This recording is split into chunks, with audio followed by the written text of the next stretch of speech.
नमस्कार मित्रांनो, आज आपण अप्लाइड मेकॅनिक्स हा विषय सुरू करूयात. तर त्याच्यामध्ये पहिला धडा आहे फंडामेंटल कॉन्सेप्ट्स. तर फंडामेंटल कॉन्सेप्ट्समध्ये सगळ्यात पहिलं तर आपण हे बघू घेऊ की मेकॅनिक्स म्हणजे काय.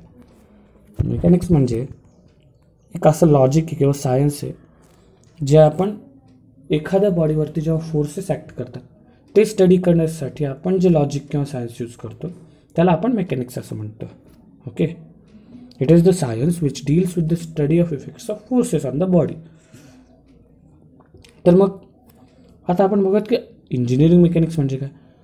तर जेव्हा आपण मॅथमॅटिक्सचे लॉज, प्रिन्सिपल्स आणि थेरम यूज करतो हे फोर्सेस स्टडी करण्यासाठी, तेव्हा आपण त्याला इंजिनिअरिंग मेकॅनिक्स असं म्हणतो. तर इंजिनिअरिंग मेकॅनिक्सला सगळ्यात पहिले दोन टाईप्समध्ये डिवाईड केलं गेलेलं आहे. टाईप नंबर 1 स्टॅटिक्स आणि टाईप नंबर 2 डायनॅमिक्स. पण त्याच्यामध्ये सुद्धा डायनॅमिकला दोन प्रकारामध्ये डिवाईड केलं आहे, पण आपण ते नंतर बघूयात. तर सगळ्यात पहिले आपण बघूयात की स्टॅटिक्स म्हणजे काय. नमस्कार मित्रांनो, आज आपण अप्लाइड मेकॅनिक्स हा विषय सुरू करूयात.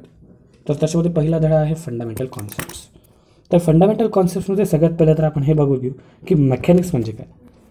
मेकॅनिक्स म्हणजे एक असं लॉजिक किंवा सायन्स आहे जे आपण एखाद्या बॉडीवरती जेव्हा फोर्सेस ॲक्ट करतात ते स्टडी करण्यासाठी आपण जे लॉजिक किंवा सायन्स यूज करतो त्याला आपण मेकॅनिक्स असं म्हणतो. Okay, it is the science which deals with the study of effects of forces on the body. तर मग आता आपण बघूयात की इंजिनिअरिंग मेकॅनिक्स म्हणजे काय. तर जेव्हा आपण मॅथमॅटिक्सचे लॉज, प्रिन्सिपल्स आणि थेरम यूज करतो हे फोर्सेस स्टडी करण्यासाठी, तेव्हा आपण त्याला इंजिनिअरिंग मेकॅनिक्स असं म्हणतो. इंजिनिअरिंग मेकॅनिक्स म्हणजे जेव्हा आपण मॅथमॅटिक्सचे laws, principles, equations, theorems use करतो हे फोर्सेस स्टडी करण्यासाठी, तेव्हा आपण त्याला इंजिनिअरिंग मेकॅनिक्स म्हणतो. तर इंजिनिअरिंग मेकॅनिक्सला सगळ्यात पहिले दोन टाईप्समध्ये डिवाईड केलं गेलेलं आहे. टाईप नंबर 1 स्टॅटिक्स आणि टाईप नंबर 2 डायनॅमिक्स. पण त्याच्यामध्ये सुद्धा डायनॅमिकला दोन प्रकारामध्ये डिवाईड केलं आहे, पण आपण ते नंतर बघूयात. तर सगळ्यात पहिले आपण बघूयात की स्टॅटिक्स म्हणजे काय. स्टॅटिक्स म्हणजे ही मेकॅनिक्सची एक सब ब्रांच आहे. ही मेकॅनिक्सची. तर स्टॅटिक्स ही एक सब ब्रांच आहे. It is the sub branch of engineering mechanics which deals with the effect of forces on the body when it is at rest. The statics, it is the sub-branch of engineering mechanics which deals with the effect of forces on the body when it is at rest. म्हणजे जेव्हा एखादी body stable आहे तेव्हा जेव्हा आपण त्याच्यावरती लागणारे forces study करतो तेव्हा आपण त्याला म्हणतो स्टॅटिक्स किंवा मग स्टॅटिक मेकॅनिक्स. मग त्याच्यामध्येच डायनॅमिक्स म्हणजे it is the sub branch of engineering mechanics which deals with the study of effects of forces on the body Wien it is in motion. आता डायनॅमिक्स या शब्दावरूनच आपल्याला कळतं की ते हलतंय, इट इज इन मोशन. तर जेव्हा एखाद्या बॉडी जेव्हा मोशनमध्ये आणि तेव्हा आपण त्याच्यावरती लागणारे फोर्सेस जेव्हा स्टडी करतो तेव्हा आपण त्याला डायनॅमिक्स म्हणतो. पण आता आपण इथं बघू शकतो की डायनॅमिक्स हे दोन प्रकारामध्ये डिवाईड केलं गेलं आहे, कायनेटिक्स आणि कायनेमॅटिक्स. तर आता हे काय, चला बघूयात. कायनेटिक्स म्हणजे it is the sub branches of dynamics which deals with the study of effects of forces in the body considering the mass of the body. म्हणजे जेव्हा एखाद्या बॉडीचा मास कन्सिडर करून जेव्हा आपण त्याच्या बॉडीवरती जे फोर्सेस पडतात त्याचा स्टडी करतो, त्याच्या फोर्सेसला स्टडी करतो, तेव्हा आपण त्याला कायनेटिक्स म्हणतो. पण तेच कायनेमॅटिक्स म्हणजे काय. It is the sub branch of dynamics which deals with the study of effects of forces on the body without considering the mass of the body. Without considering the mass म्हणजे जेव्हा आपण एखाद्या बॉडीचा मास कन्सिडर न करता त्याच्यावरती effect करणारे फोर्सेसचा study करतो तेव्हा आपण त्याला कायनेमॅटिक्स म्हणतो. तर आता काही काही बेसिक कॉन्सेप्ट्स आहेत ज्या आपल्याला पुढे जाण्याच्या ऐवजी गरजेच्या आहेत, तर त्या आपण एकदा बघूयात. तर सगळ्यात पहिले तर स्पेस. तर स्पेस म्हणजे काय? Space is the area around any object or body is called space. आपल्याला सगळ्यांनाच माहिती आहे, म्हणजे जस्ट एक जागा म्हणजे स्पेस. फक्त इथे एक ते की एक एक्स्ट्रा आहे की एखाद्या ऑब्जेक्टच्या आजूबाजूची जागा म्हणजे स्पेस. ओके. पुढे duration. Time is the duration required for any activity is called as time travelled or time. म्हणजे कोणतीही गोष्ट, कोणतीही एखादं काम, कोणतंही वर्क होण्यासाठी जेव्हा जो टाईम लागतो, जो टाईम ड्युरेशन लागतो, त्याला आपण टाईम इंटरवल म्हणतो किंवा टाईम म्हणतो. पुढे mass. Mass is the matter contained in body is called as mass. Mass हे मॅटर आहे जे त्या बॉडीमध्ये कंटेन्ड आहे, सगळ्यांनाच माहिती आहे, लहानपणापासून शिकत आलं. पुढे वेट. आता वेटची कॉन्सेप्ट थोडीशी वेगळी आहे, पण सगळ्यांना माहितीच आहे, एवढं काही नाही. It is the gravitational force of attraction upping the body.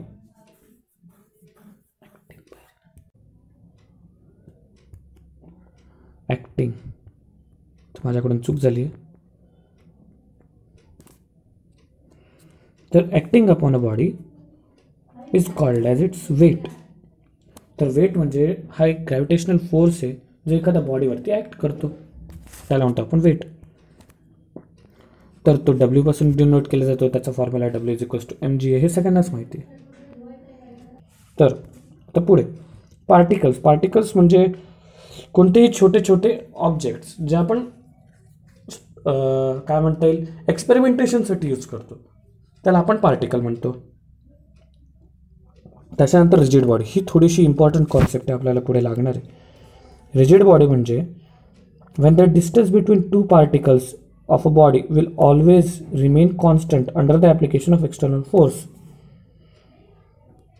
such body is called as rigid body. म्हणजे जेव्हा एखाद्या बॉडीवरती आपण फोर्स अप्लाय केला त्याच्यानंतर त्याच्या पार्टिकल्समधलं जे डिस्टन्स आहे ते जेव्हा इक्वल राहील, ॲटम्समधलं जे डिस्टन्स आहे ते नेहमी इक्वल राहील, काहीही होऊ दे, त्याच्यामध्ये इलॅस्टिसिटी दिसणार नाही, प्लास्टिसिटी दिसणार नाही, तेव्हा आपण तशा बॉडीला आपण त्याला म्हणू रिजिड बॉडी. तर याचे एक्झाम्पल्स आहेत stone, ball bearings etcetera. Okay, ठीक आहे. पुढे तर अजून आता क्वांटिटीज थोडेसे इम्पॉर्टंट आहेत. तर त्याच्यामध्ये दोन क्वांटिटी आपण लहानपणीपासून पाहत आलेलो आहे, स्केलार क्वांटिटी आणि वेक्टर क्वांटिटी. तर scalar quantity it is the quantity which will required only magnitude for completion of description is called as scalar quantity. The quantity which will require only magnitude for their complete description is called as scalar quantity. म्हणजे एखाद्या क्वांटिटीला जेव्हा फक्त magnitude लागतं, म्हणजे फक्त value लागते त्याला त्या क्वांटिटीला डिस्क्राईब करण्यासाठी, तेव्हा आपण म्हणतो तिला स्केलार क्वांटिटी. म्हणजे स्पीड, मास, डेन्सिटी, टाईम, याला आपण डायरेक्शन टाईम 7 सेकंद उजवीकडे डावीकडे असं म्हणतो का? नाही, 7 सेकंद म्हणजे 7 सेकंद असं. तर आता पुढे वेक्टर क्वांटिटी. वेक्टर क्वांटिटी म्हणजे काय? The quantity which will require magnitude as well as direction for complete description is called as vector quantity. म्हणजे जेव्हा एखाद्या क्वांटिटीला आपण नुसती व्हॅल्यू दिली, समजा आपण म्हटलं की माझी 7 मीटर डिस्प्लेसमेंट झाली आहे, पण मग मी त्याला डायरेक्शन नाही दिली की मी डावीकडे चाललो आहे की उजवीकडे चाललो आहे, तर त्याला काय अर्थ राहील का? नाही. तर वेक्टर क्वांटिटी म्हणजे त्या क्वांटिटीला पूर्ण डिस्क्राईब करण्यासाठी जेव्हा आपल्याला मॅग्निट्यूड आणि डायरेक्शन या दोघांची गरज लागेल तेव्हा आपण त्याला वेक्टर क्वांटिटी म्हणू. तर त्याचे एक्झाम्पल्स आहेत वेट, डिस्प्लेसमेंट. वेट म्हणजे काय? आता वेट खाली ॲक्ट करते, it is acting on the downward direction. जर आपण म्हटलं की weight is acting on the upward direction, काही सेन्स बनेल का? नाही. तर वेट, डिस्प्लेसमेंट, फोर्ससुद्धा एक वेक्टर क्वांटिटी. ओके, तर पुढे तर आता न्यूटननी 3 लॉज दिलेले आहेत, 3 लॉज ऑफ न्यूटन. मोशन. तर ते आपण एकदा रिवाइज करूयात. तर फर्स्ट लॉ ऑफ मोशन.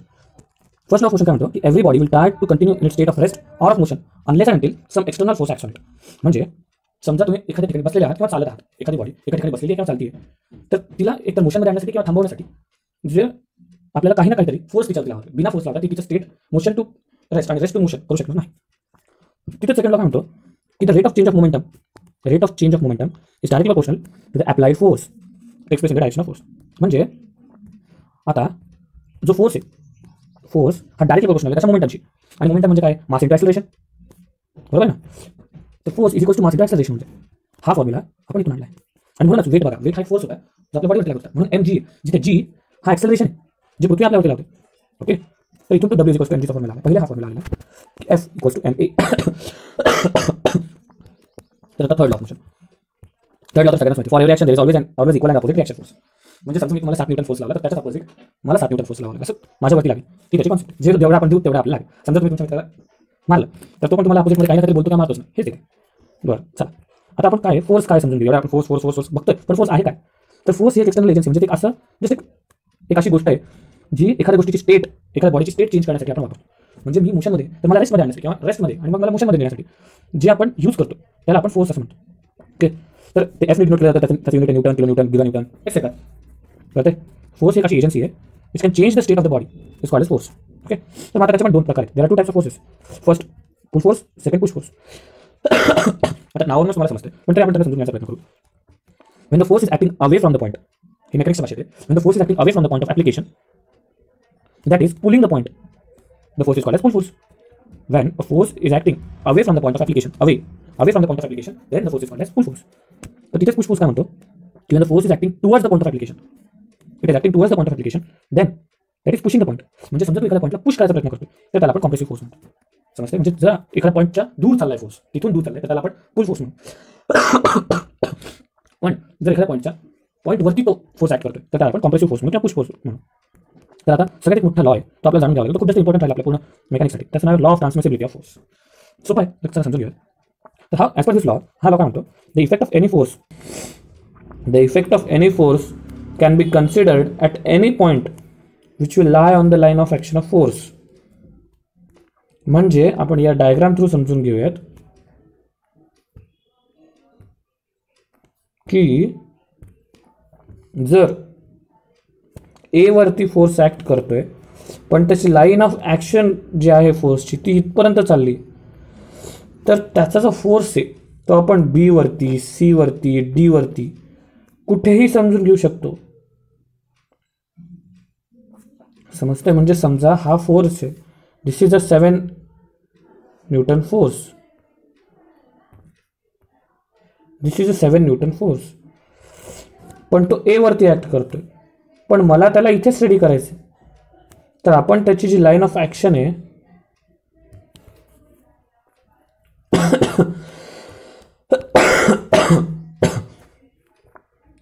जी त्याची लाईन ऑफ ॲक्शन आहे